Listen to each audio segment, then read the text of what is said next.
I just shot vintage Porsche and I selected the files. I wanted like this shadow, but we have this beige color palette and I want to saturate it or desaturate it more. Okay, close it. I will come back tomorrow. I'm done for the day.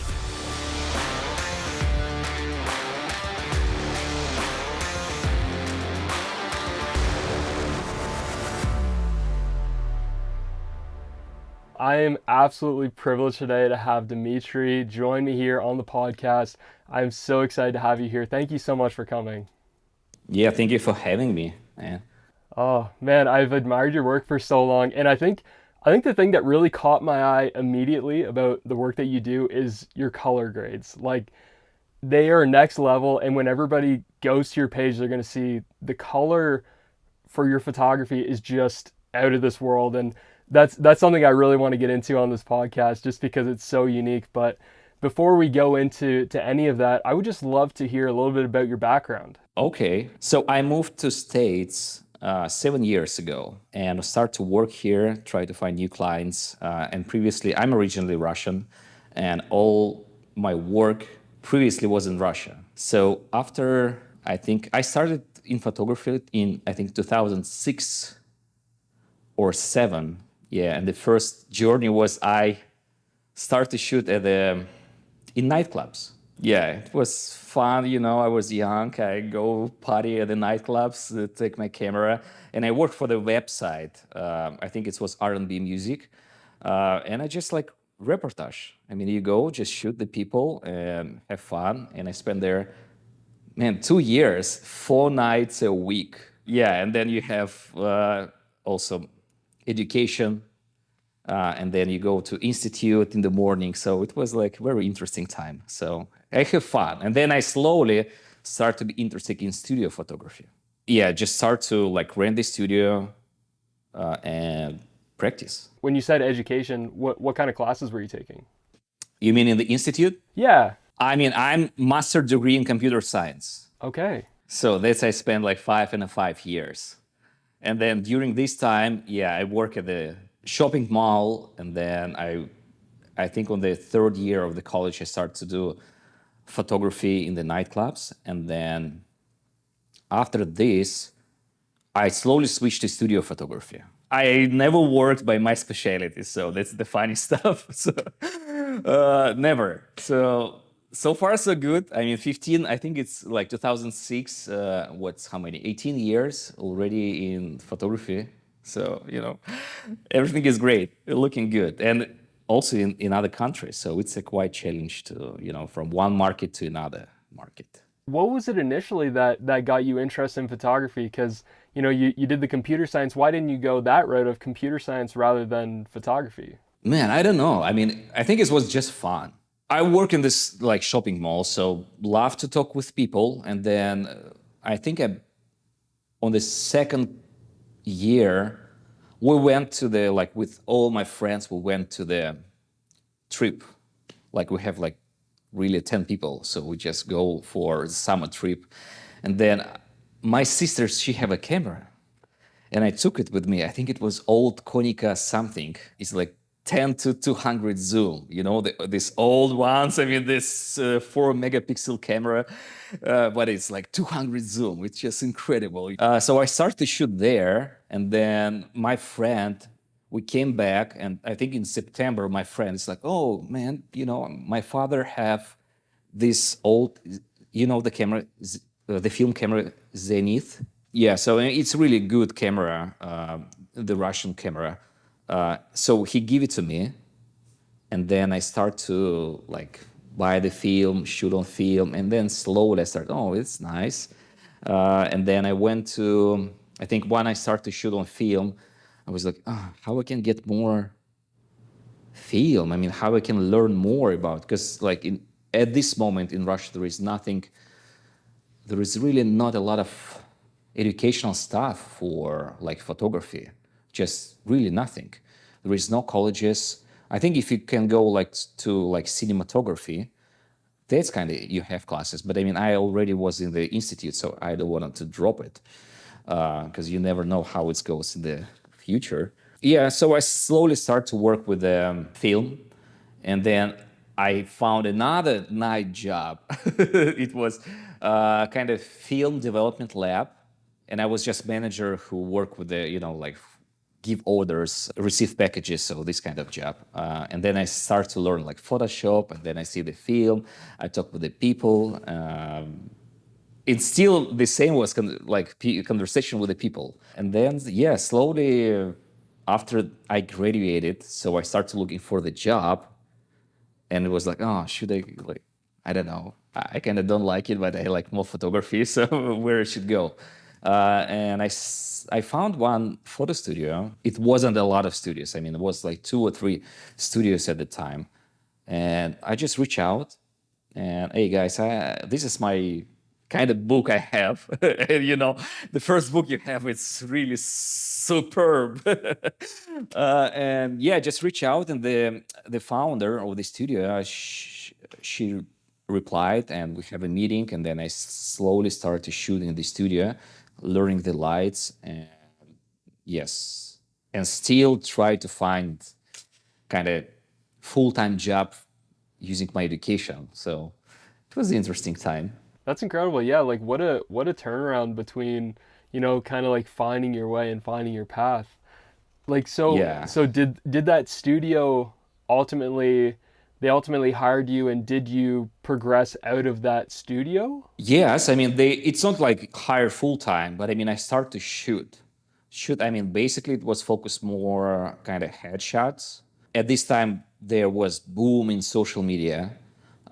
In Russia was like some sort other ones like Facebook, but in Russia we have another websites, a lot of social sites to how people meet each other. Like right now it's Tinder, but and you have images, right? And at this time, like 2000, whatever, 8, 7, a lot of people they just want a good looking headshots, and I start to shoot this kind of work for women, for men's. I think it was a great practice to light the face because you know the shape, and you also speak with the people, right? I learned a lot. I start to try read all the forums, like what's available. I think the first one was models.com, kind of American site, and then some European resources, but still not a lot of information. So you just really dive in. You took the magazine, just how they light it, and then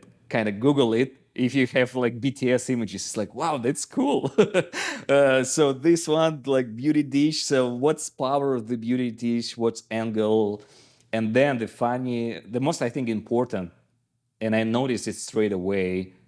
When you look at the portraits and on the eyes, you can see the shape, like how it was lit. And in this case, for me, it was like I always kind of took the zoom, the loop. It's like, oh, this is they use umbrella, so that's kind of nice. Oh, this is white umbrella because you can see the different shapes of like silver umbrella, especially the old photographs. Most of them was shot with like silver umbrella because it's like great, nice oval shape, like round shape in the eyes, and then you can see like this nice bounce of light here, and it still give you your skin like kind of glow in right spots. So I was like, okay, umbrella. Okay, let's practice umbrella. So for the first time, it was just like this. I mean, just take the magazine, look. Okay, that's how they lead. That's it. So and then slowly you start to like understand the lighting, how it's work on the faces, and I think the faces to make the face looks nice and pretty, especially female. Man, it's just like great learning curve. That's a huge learning curve to attack when you're just starting out, or when you're just trying to get your footing, but that's such a really powerful way to start your photography journey, because I think a lot of people want to try and master other parts of photography and don't necessarily think about lighting, because they don't realize how much lighting really shapes a photo, how it can draw attention to your subject, how it can create beauty or drama, or just create the emotion based off of lighting itself. So that's such a powerful way to learn to tell a story through photography with lighting. That's such a cool way to start. Yeah, I mean that's totally true. And all the different light shapes, like the quality of the lights, the contrast, how you need to move the light to make like really good contrast between light and shadow, so it looks really nice. How to use the harsh light, because lighting changed a lot. Before we use a lot of continuous lights before the strobes, and it was really harsh, and you need to really bounce them to shoot on film. If you want a soft light, you need like really bounce the lights. With the strobes, we have all these modifiers, but still like it's different when it goes to the skin. Like if you grab continuous lights and the strobe lights. So I was fortunate to practice both, how the continuous lights like work on the face and how the flashlights. So it was nice. Definitely. That's so cool that you got to experience both of those different worlds and kind of grow your photography. Yeah, this was cool. And the first one, I think, when I got my first camera, I just really used the like just the basic lamp, like the bulb, and you can just like hang it and just turn around, see how it shapes. Like if you go a little bit more like rim light, it's like it gives you this shape, and if you go like a little bit to the front, you can see this straight light, and then so you just like work around with the lighting. What was your ultimate breakthrough into the industry? I know that you shot a lot with recently Hummer, Mercedes Benz, a lot of different brands and a lot of different companies. What was the start? Was it kind of breaking into a higher level portrait, or was it working with models? I know that you had said you had looked at modeling books to kind of figure out lighting. Was that kind of what inspired you to start working with some of these higher end commercial brands, or how was your start into the industry? Oh man, it's an interesting question. It's a good one because it's changed a lot because we moved from one country to another. So I will start from Russia, for example, when I work. Um, the main commercial clients, after I work with the studio, I think after 3 years, the owner, we start to land more commercial clients. So the first big commercial client was, so it comes to the studio, the first one. So it was like long time ago. So from this start, when I shot this first big commercial client, we start pitch to another agencies. So this kind of slowly start to grow. And in studio we work, there were 3 photographers, so me and 2 my buddies, and then we shot a little bit differently. And approach was to the client come to the studio and they can pick up the photographer they want to work with, because we have a little bit different style, a little bit like retouching style. So that's kind of each of us got the jobs. So for example, one guy he get more like lingerie, and then for me I was more kind of commercial lifestyle, and third one was other style. So slowly we start to build with these commercials clients, and then I got a lot of kind of big book, and then I went kind of freelance from the studio after I think we worked together 4 or 5 years, and then I started to get my own clients. It was the same process like posting on the websites, and I think for that time, like 2010, 11, like in Russia, there was a lot of good websites. So when you can showcase your portfolio, and it's really works. So for the new one guys, I mean, it's really work. I mean, you start to post it, and then this commercial, it's work, and then this part land me some jobs, and also I start to just to explore how like commercial world, how commercial clients works, like through production, through the agency. So this is kind of for me was another new world, how like big companies work, because they have kind of some sort of pipeline how they proceed with all this budgets and the scope of work. And I just start to read like, okay, so we have like, for example, BBDO agency, and then it goes to like production company. And then in Russia, it's a little bit different market than like in States it was before. So kind of big agency, they go to production company, and then production company, they outsource all the crew, what do you have. And then I start to reach out production companies because they kind of negotiate all the crew. And then I meet one producer. I even go to the BBDO. I found like art buyer, and she just, oh, I know one producer, and he's looking for like new photographers. Okay, this is his business card. Just reach out. So from one side, I was lucky, just to be right time in right place. But I mean, it's not so easy because I did a lot of research. I found like, oh, who is the best in the market? Who is top like art buyer in like this direction of work? And just reach out, show the portfolio. She was really nice. And just give me the contacts of the production company, and then I met with the producer, and we start just to work. I mean, he really gave me so many jobs.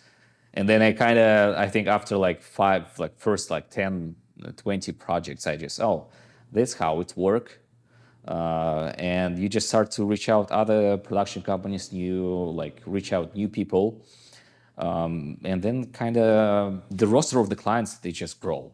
I mean, and I spent there like, 10 years. So for the 10 years being in one market, and the market is really small, there is not a lot of, I would say, photographers. So it wasn't so competitive. What's your process when reaching out to a brand or a company that you're interested in working with? Do you pitch them a creative pitch or over email, or who are you sending your emails to, or yeah, how are you going about that process? I mean, I think it's for each company is different because in some companies you have creative director, creative producer, or art producer. So each company is different. And you can see how, I mean, if they shot the projects before, you can see, okay, this type of work, I mean, they produce. And just if you have this pool of work in your portfolio, I mean, you can just, I usually do like PDF file with like samples of the work, scope of work I can do, and just propose to them. Sometimes it's yes, sometimes it's no, sometimes it's no reply. But basically, follow up till final sales made. That's it. It takes time. So you're basically kind of creating your own creative vision of what you could do together, or are you just specifically sending them your portfolio and saying, hey, I believe that we align within the same concepts. I would love to work on a project together. I'd love to touch base and have a phone call with you if Yes, this is going to work. exactly. Yeah, yeah. Okay. It sometimes it's work, sometimes it's not. So Okay. Okay. you never know. There is no kind of great sales pitch, right? Yeah. It's always different. Sometimes you just, oh, can you introduce me? If some person know this person from the company, it's like, and you work, for example, with this person, like, can you introduce me to him or like to this company, so I can explain what I do, what the scopes are, what my team are, and if you need this kind of services at the end, that's it. So yeah, there is no right or wrong way. I mean, it's always different. But I think the best part is still referrals. For me, it's just referrals because you can work with different types of clients. But I mean, if you in automotive market, right? You still kind of the automotive market. It's really small. You know each photographer who works. So in this case, when the bid comes, I mean, you can be in the bid and you cannot be in the bid. It's really depends because usually 3 photographer bid for one project, and it's in the higher end level, right? Usually you have like 3 photographers. I got other projects like for the golf companies, also big projects, but yeah, you bid, you propose. It's like, oh, this is creative brief. What do you have in your book? We will show it to the client. Always different. And sometimes it's like, oh, we have this scope of work. Do you have it in your book? So yes, I have it in the book. So I just put the PDF file and send it to them. It's like, okay, are we approved or not? And you're waiting, and you're waiting, and then drum, and then yes, you approved. Or sorry, we move forward with another one, and you just okay. I mean, it's all right. Yeah. Yeah. It's not like you. better, or it just the clients make the final decision, right? Depends on the work you have. That's really good to know. Yeah, just for the creatives that are coming up and trying to kind of feel their way in the industry and try and figure out what's the best way to kind of get introduced into the industry. And a big part of the journey is just building up those relationships, getting to know more people, and having Hmm. those, kind of work for you on the back end, even when you're not necessarily working on the front end. So yeah, it's good to have those connections. Yeah, 100%.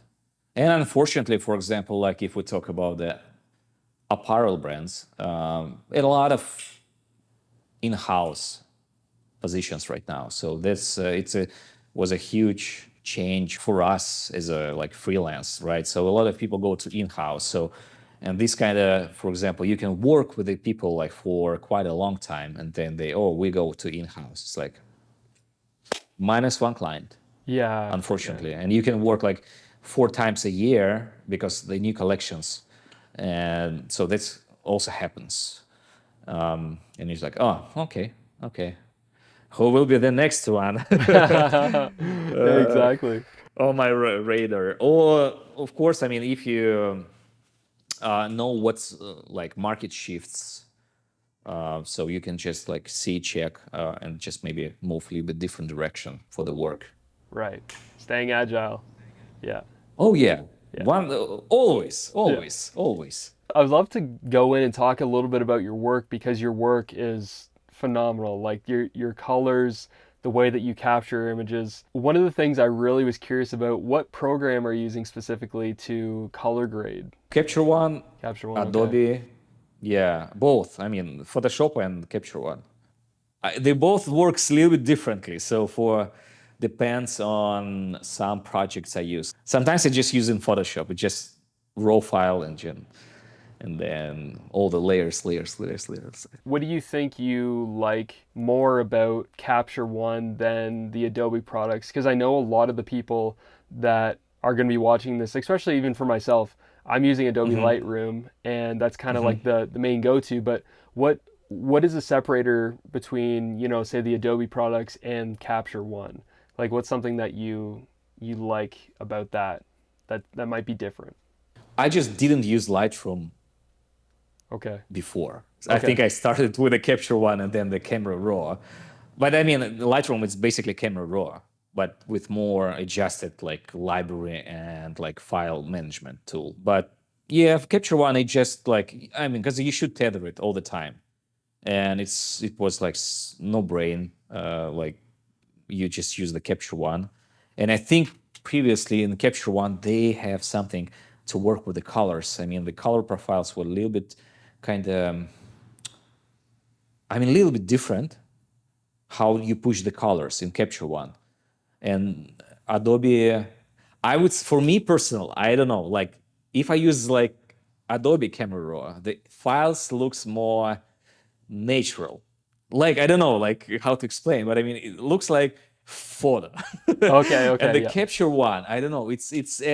I mean, it was, I think before the Capture One, before Capture One 20, it adds on a little bit like some sort of sharpening to the image or like clarity. Sometimes I didn't like it, and I can't remove it. It's like I just, you just feel it. Like, oh, it's kind of weird feelings. Like, oh no, I will use Adobe Camera Raw for this like images because I want them to look like really natural.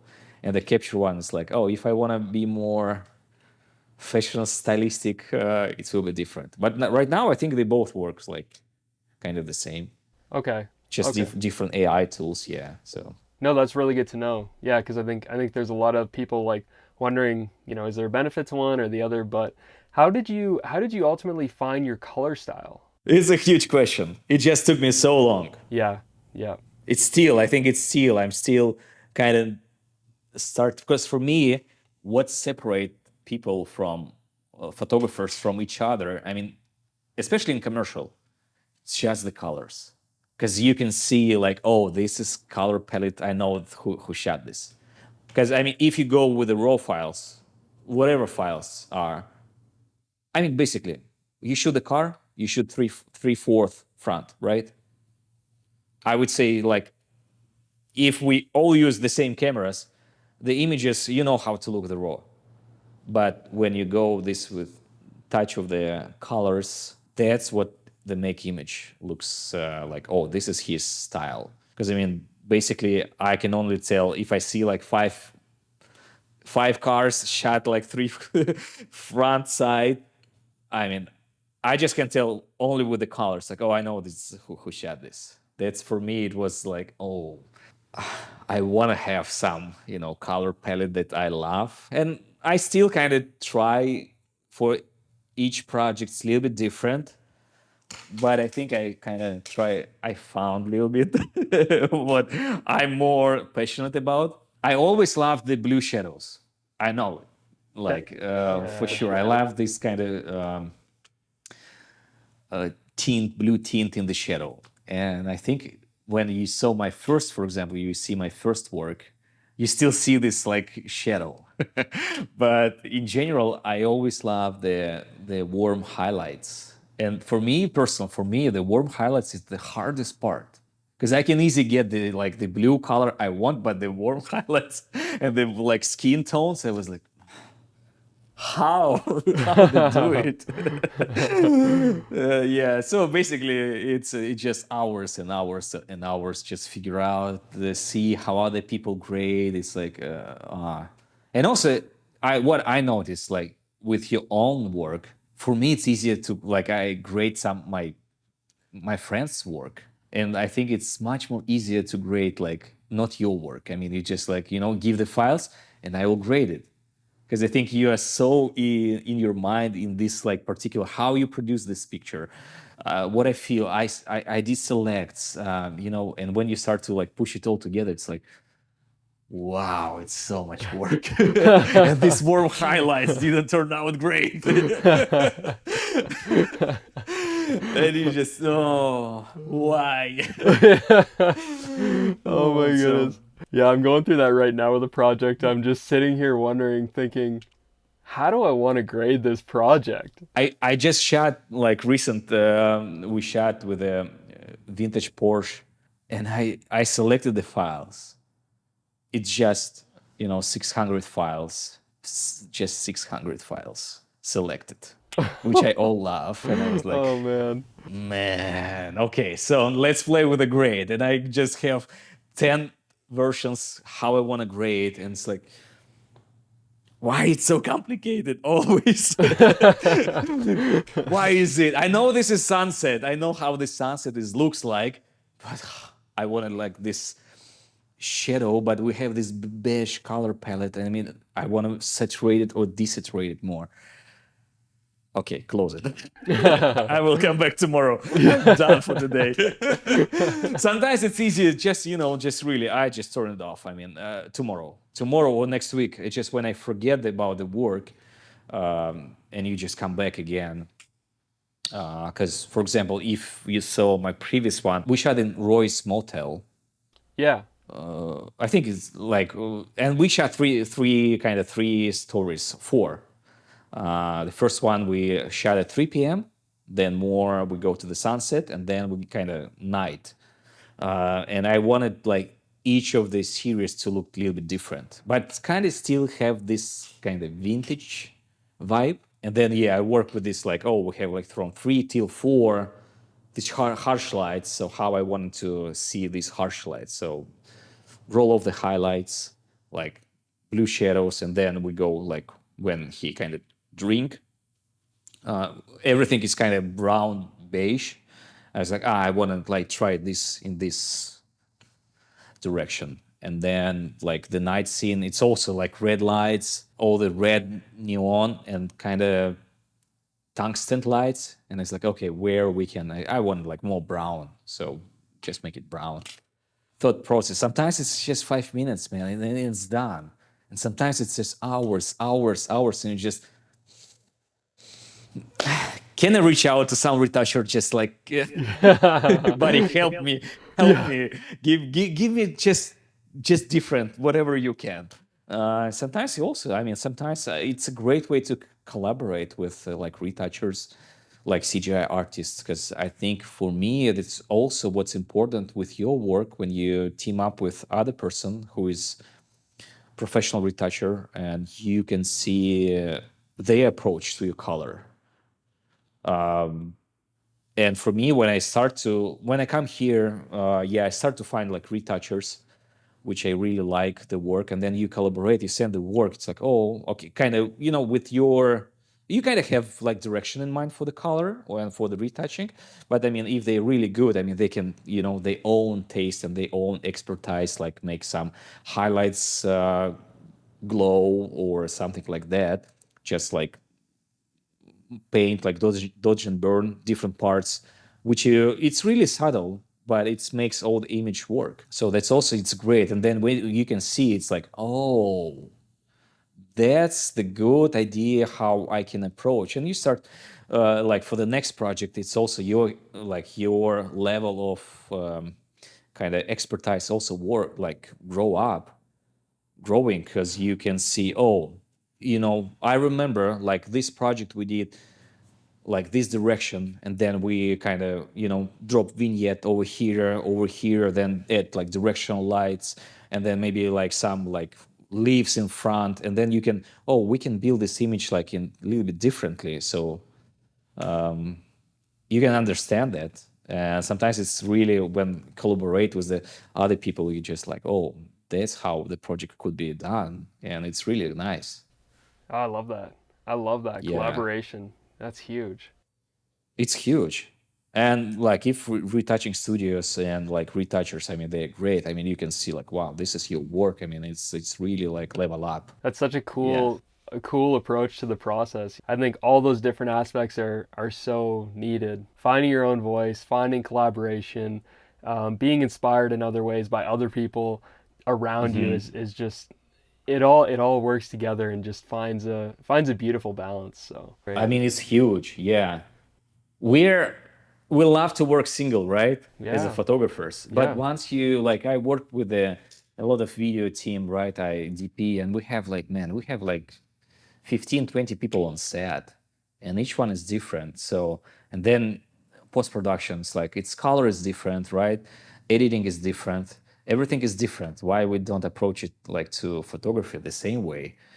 Because I mean, editing is huge. Because I mean, even sometimes when I work, it also depends on my experience, right? Because I'm generalist.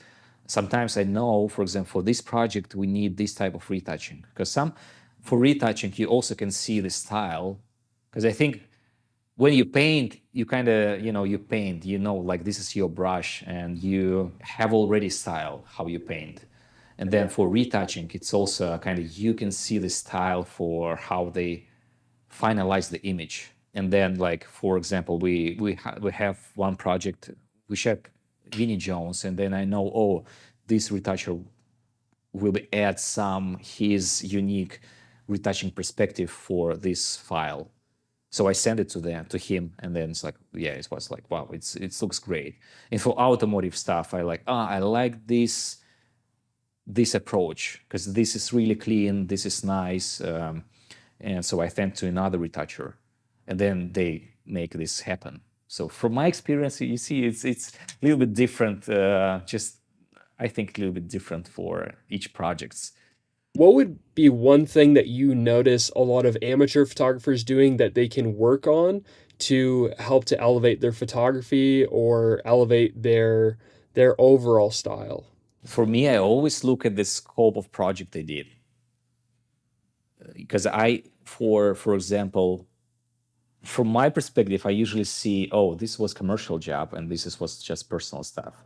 And this kind of like, for me, I can, because commercial world and personal work, and kind of clients who need just the content for the social, for me, it's so noticeable, personal for me, because it's like, oh, we have this commercial stuff, but commercial, the process, how it's work, kind of, if you see expensive, good-looking retouching image, like everything is set up properly, oh, this is kind of budget they spend for this. I think it's when you spend like so many years in different fields, and like especially like commercial, and like commercial in the personal projects, how they like really could be different. You see, like, oh, okay, I know. This guy is more personal stuff, or they just do by everything by themselves without like hiring professionals. So for me, it's just noticeable, yeah, when you work with a commercial or for non-commercial. So for somebody trying to build their portfolio, would it make sense to put in their own money to try and make the project a lot better than it could be if they were just doing it on like a no budget?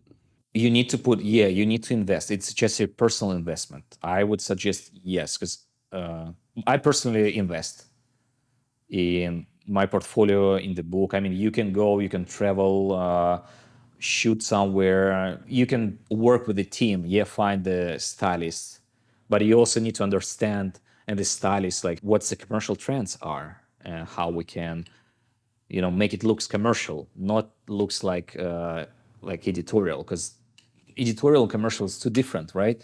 Because I think in commercial you still most kind of strict at the end because you have the clients. In the fashion, in the editorial, I mean, there is more creativity because you need to have like grab attention, when you scroll the magazine. But in commercial, you need to sell the product. So there's two different focus for commercial and for like editorial, for example, job. But 100% invest. You can rent the gear, you can like execute with the lights. You can rent a studio to practice. I know sometimes it's expensive, but it's your experience. I think during your journey for like all your life, right, as you're a photographer, you still need to learn. You need to still practice, and the more you learn, the more you practice. Practice makes perfect. So that's only one way. And if you can invest, yes, invest 100%. I'm totally in. If you want a new lens, you can rent or you can buy. Both way works, and sometimes you can just rent it for whatever, $200 all the set. But I mean, that's can you land your project, a huge project, for example, in future. Yeah, thank you so much for taking your time to chat and just hang out.